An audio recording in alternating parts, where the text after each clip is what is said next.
Near mint condition, the home of collected editions. That cover's so awesome. This is Mr. Chris Claremont, a legend. Melanie goes, Tired.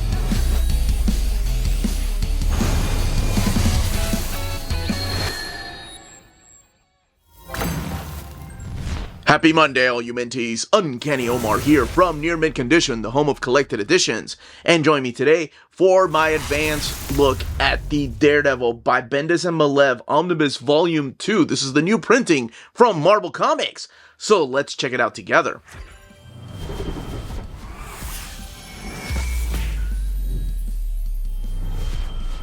And welcome back, everybody. So what we're looking at here is the latest printing of Daredevil by Bendis and Maleev Omnibus Volume 2. This has been previously printed twice before, so this is the third printing. But you all voted for it, and Marvel listened, and they reprinted it. By the way, make sure you come back to the channel around, well, you're here every day, right? But if you are subscribed and you're interested in voting for books that are out of print, we do those polls I think we're going to kick it off in February and March. So make sure you are tuned in for that. I would hate for anybody to miss something that they would want reprinted and not vote for it. But this right here is the direct market cover. On the left-hand side is my original printing, but it is still the cover they're using for the standard edition. Of course, that is by Alex Maleev, and then you have Joe Quesada's cover, which is interesting because that's the cover they also use for the first oversized hardcover of Daredevil, the Kevin Smith and Joe Quesada Guardian Devil. Now, we'll say the spines are going to be a little bit different. You have Daredevil over here and Elektra over there. Both of those pieces done by Alex Maleev. Now, let's look at the backs of the Omnis here, showing textless covers of what's collected in here. And, of course, the ISBN, rated T+. Honestly, this looks identical. Like, there's really nothing different. I mean, other than the ISBN number, right? And shifting the ISBN up a little bit. T+, Marvel, and then collecting. Yeah, everything looks the same. The retail price is $100. Now, underneath the dust jacket, that's exactly what this looks like. Oh, let's actually put this back on. So, in the reading order of Daredevil, this is where it goes. Of course, right after Volume 1 and right before Ed Brubaker Volume 1. So if you're keeping tabs on collecting Daredevil in omnibus format, this is the way it looks on the shelf. Yeah, but it is the exact same image. It doesn't look like it's been shifted or zoomed in like they do sometimes. So that's really interesting that they did that. Okay. So what I want to do is shift the focus back to this book, and there's that image again of Black Widow and Daredevil teaming up. That's from the very first story arc. And talk a little bit about the stories in here, showing off the artwork and looking at the extras, looking at the build of the book, and then, of course, doing a quick comparison to the older printing. All right, let's go ahead and get this omnibus open. You have your red end sheets. You know, now that I think about it, I don't think I had the Daredevil Omnibus Volume 1, the original printing. I think I had the oversized hardcovers. So that, what we just looked at, what we compared, that's the second printing. And we'll look at it internally just to double check. So here are, okay, first, there's your title page with Daredevil and Elektra, Daredevil Man Without Fear, and of course the breakdown of the creators that worked on this book. And you have Brian Michael Bendis, Alex Maleev, and the color artist Matt Hollingsworth, Dan Brown, Dave Stewart, and then letterings by Corey Petit and Chris Alepolis. Daredevil 65 is a 40th anniversary super special, and it features a lot of these different artists. And then this gives you a previously. Okay, really quick, before I even talk about the content, most of the time I just talk about the content, then I do spoilers. Spoilers for what happened previously, not just in Volume 1, but also a little bit of what happened in Kevin Smith's run on Daredevil, the Guardian Devil storyline, because something that is collected in here, the title of it is going to give something away. All right, here we go. Previously in Volume 1, this is a quick breakdown of letting you know Daredevil's a complete badass. He don't care, man. He has taken down the Kingpin. And now he's the Kingpin. And on top of that, he got married.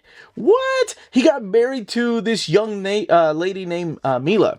However, she wants an annulment when she found out the reason why he got married, which a lot of it is because of the the trauma that was caused in Kevin Smith's run. All right, so let's talk about what's collected in here. Collected in here is Daredevil 61 to 81, wrapping up the Bendis era of Daredevil. And then what if Karen Page had lived? See, that's why it was like spoilers just in case. And then Ultimate Marvel Team Up 6 through 8. 656 pages, $100. So we have a few story arcs in here. We have the Black Widow story arc right here. And it is really the storyline. I do love this meeting between Madam Hydra, Viper, and Captain America. Just out, you know, having some coffee in Bulgaria. But it is really the fight between S.H.I.E.L.D. and Madam Hydra. But it really feels like a great Black Widow story. Rereading it, this is such an odd line. When I was 15, I used to dream of things like this happening to me.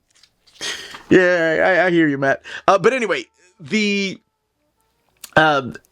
story feels like a Black Widow story because Black Widow is coming to get help. She's running away. Somebody's out to kill her. So she comes back to Matt Murdock.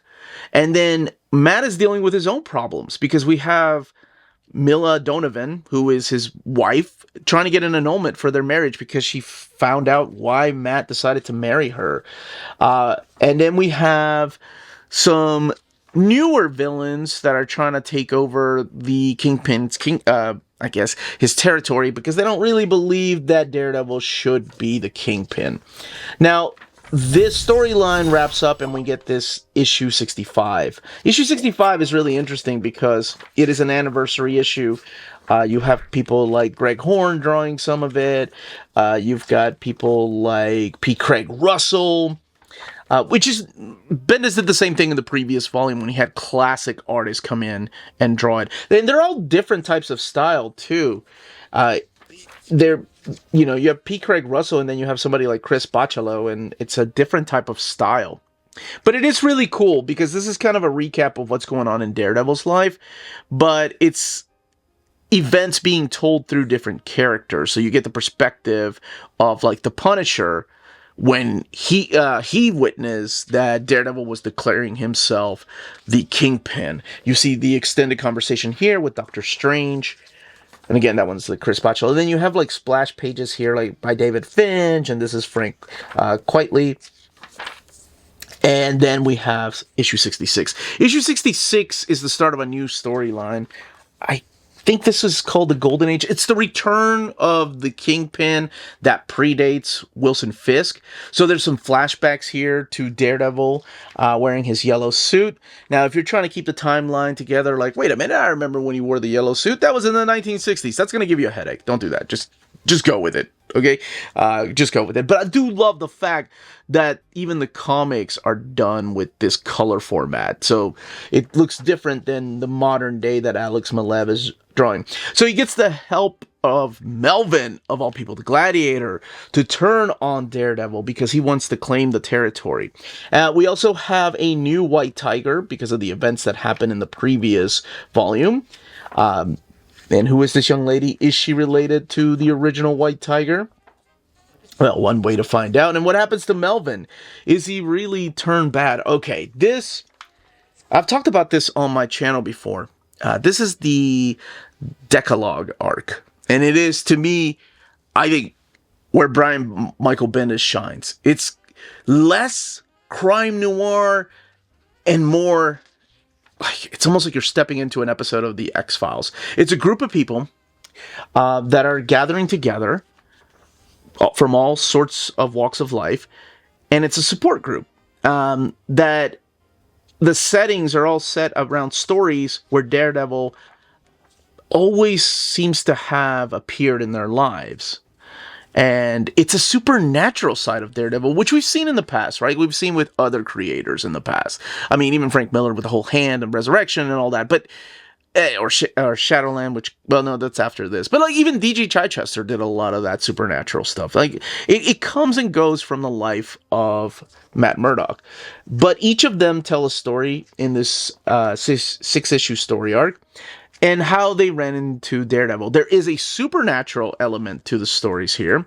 You have returning villains in here that we hadn't seen for a while, like the what was his name, the Bullet, and the Jester, just to name a few, and a lot of creepy elements, which to me, like, one of the issues has a really cool ending with one of the biggest cliffhangers for the story of Daredevil. Because keep in mind, during this time, you know, the whole world still believes, or maybe some of them do, that Matt Murdock is Daredevil because of the newspaper that went out in the previous volume. So he either has to, you know, make sure people don't believe that, or just doesn't care. He's like, you know what? That's fine.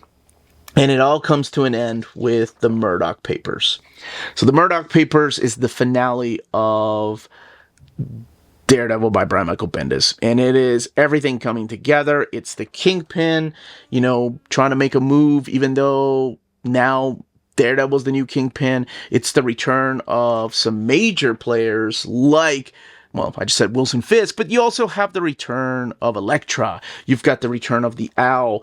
Luke Cage and Iron Fist make a return through here. And Mila, you know, trying to maybe make amends with Matt Murdock. Foggy comes back, and we have a new White Tiger, Black Widow. And then there's this huge fight with, of course, Bullseye. And that huge fight that happens in this issue, you know, leads into some things that won't be resolved until you get into the Daredevil by Ed Brubaker run. So I will just leave it at that, and you can find out for yourself how this huge fight ends and what ends up happening to our beloved Matt Murdock. Now, at the very end of issue 81, Brian Michael Bendis does write a send-off in 2000. Wow, has it been that many years? 2006, my gosh. And here is the what if Karen Page had lived. This is more of a throwback type of what if, right? Okay, she lived, but what does that mean for Daredevil? And it's told in a very interesting way. What could that mean? You know, these things don't have happy endings like the classic stuff. The most weirdest part of this collection, and they do it with the reprints, is the addition of the Ultimate Marvel team-up. This is the team-up between Spider-Man, Punisher, and yes, you guessed it, Daredevil. However, it's not canon. This doesn't take place in this universe. This takes place in the Ultimate Universe, and then some people would even argue that, hey, maybe it really didn't take place.